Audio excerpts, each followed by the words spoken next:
listening to pause. We pause for a second or two.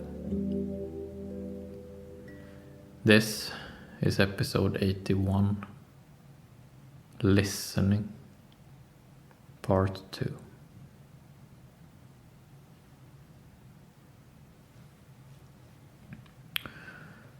Last time, when we talked about listening,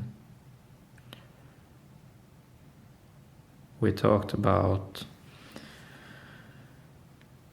that often when we listen to our family member, friend, colleague, we are preoccupied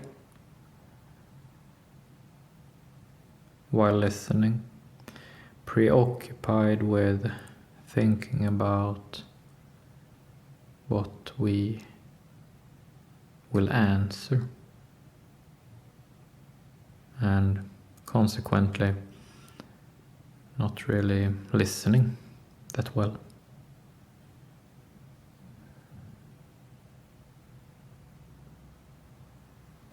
So last time we said that if we really want to listen, specific skill listening, then we should not try to listen more, but rather we should try to think about our response less. Try to put our response out of our mind. It's not important. Our response is not important. Listening is important. And in order to listen, we just have to remove our response.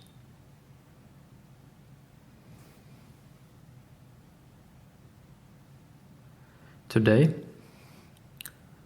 on listening part 2, we will talk about another aspect of this skill. When our family member, our friend, our colleague needs to be listened to,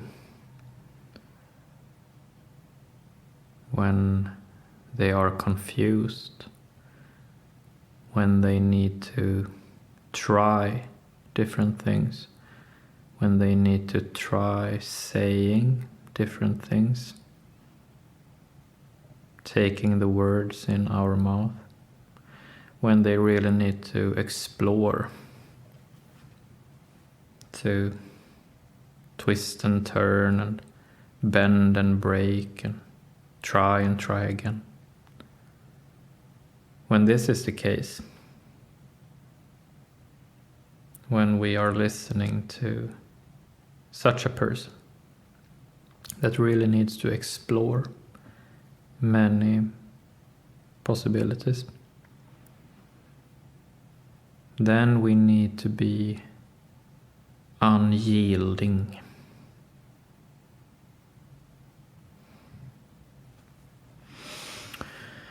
And today we will talk about why it is so important that the listener is unyielding for our friend to be able to explore fully and be able to reach the right answers.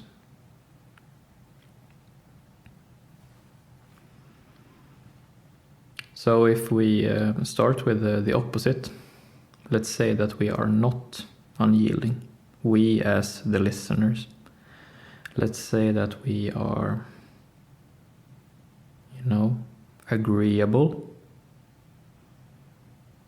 We are relativizing. We are fluid, flexible. Then our friend, when they explore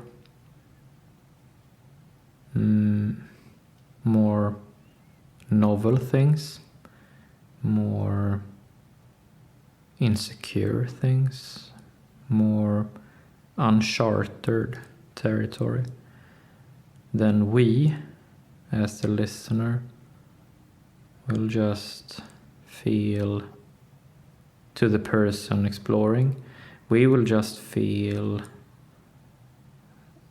like there is no ground under our feet, like there is no anchor, like we are just drifting on open sea and waves tossing us here and there. There is no real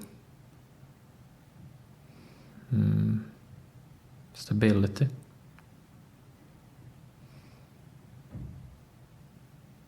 This is what we do not want. We do not want to be flexible here. Here we want to be unyielding. We want to be solid, like a rock. We want to be anchored, certain, unimpressed, unswayed, skeptical, not easily moved.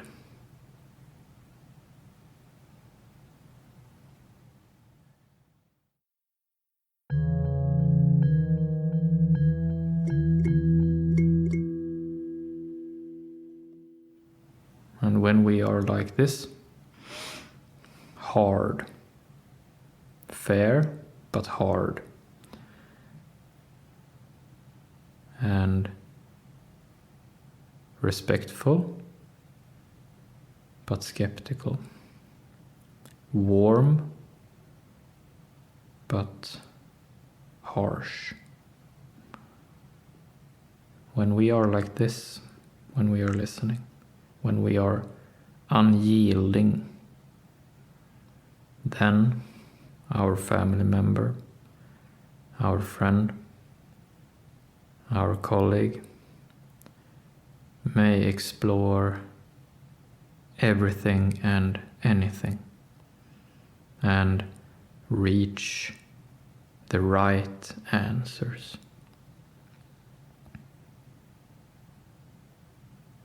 So from our friend's perspective,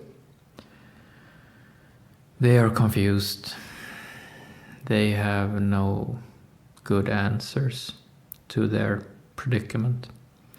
So they try something.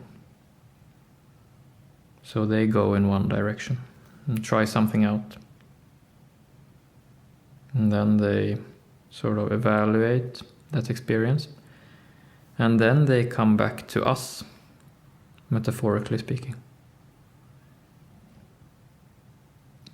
And they sort of get like a reference point. We become like a reference point to their exploring. We become like the North Star to their navigation. So they come back to us and say, okay, there's that unyielding North Star. And then they go out again in another direction. And they try something else. They taste that experience. And then they come back to us again. And we are unyielding in the same way yet again. We are boring. We are adult. And our friend goes, okay, there's my reference point again, and back out again. And this will continue for as long as it is needed.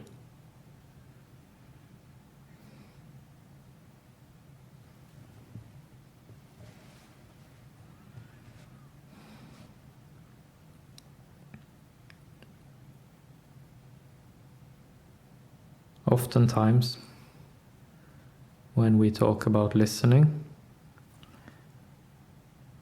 oftentimes when we read about listening and listening skills, there is much emphasis put on being flexible, on being understanding, on being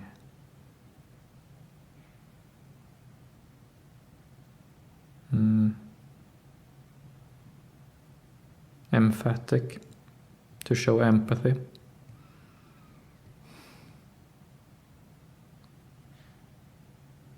And this is not always good. This is sometimes counterproductive, as we just said.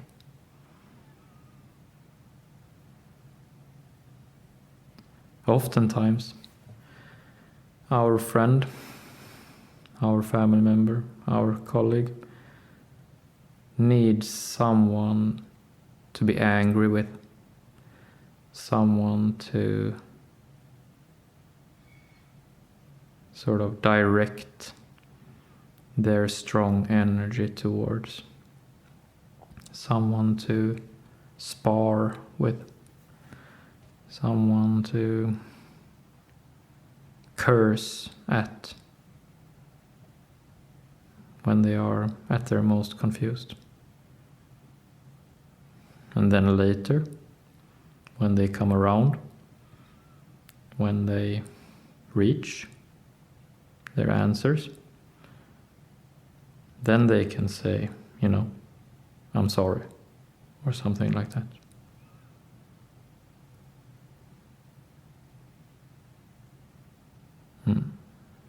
And then, further up ahead, they will be the unyielding one when we are confused.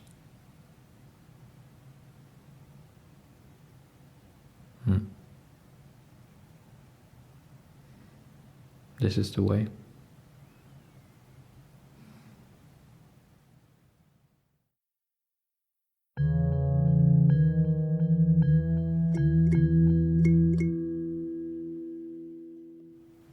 I want to finish today's episode by zooming out and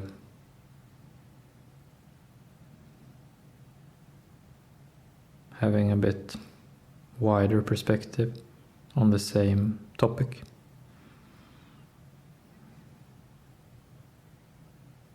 So, throughout life, throughout human relationships, throughout society,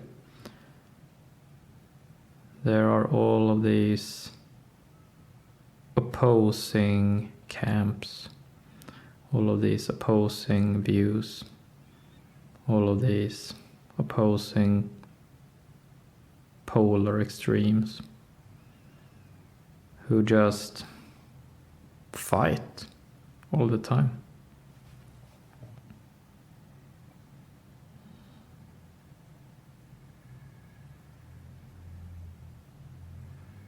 On the surface, it looks like these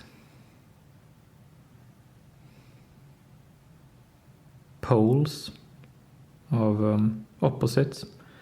On the surface, it looks like they are disagreeing on everything. But on a deeper level, they are very much affirming each other by being unyielding to each other. They are each other's North Star.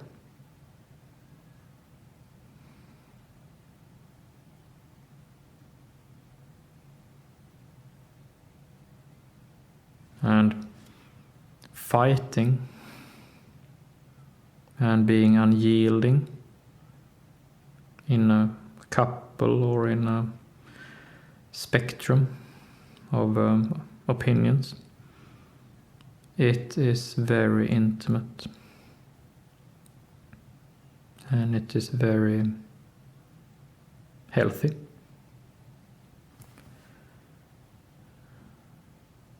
Unhealthy would be to always agree. Unhealthy would be to just have a single story, just a single opinion. Then things come to a standstill. Motion stops. Development stops. Everything interesting simply wanes. Everything interesting in life comes from tension, comes from sparring, comes from traction. This symmetrical coming and going, this symmetrical conversation, this symmetrical fight. Everything interesting comes from this. When we all agree with one another, then we are finished. Then we are through. Then there will be no more tomorrow. Then that's it.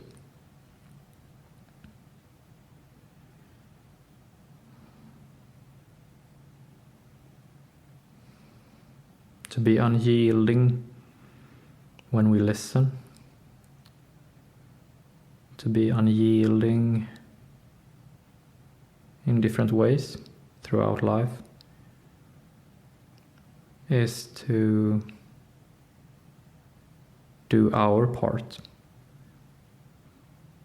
in collectively creating an interesting life. That's it.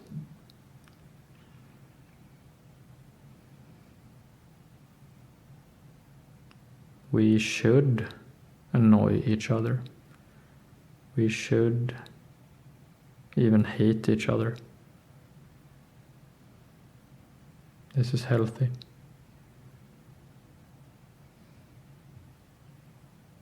On the surface, it will not feel like it. But deeper down, it is. The alternative is simply worse, much worse. When everybody says the same, thinks the same, feels the same, when everything is relative, when everything is flexible, and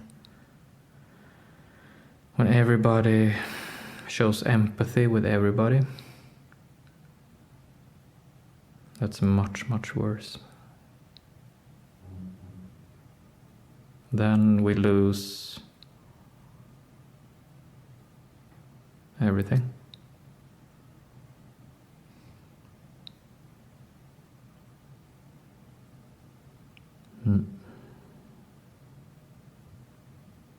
That's it for today. Thank you.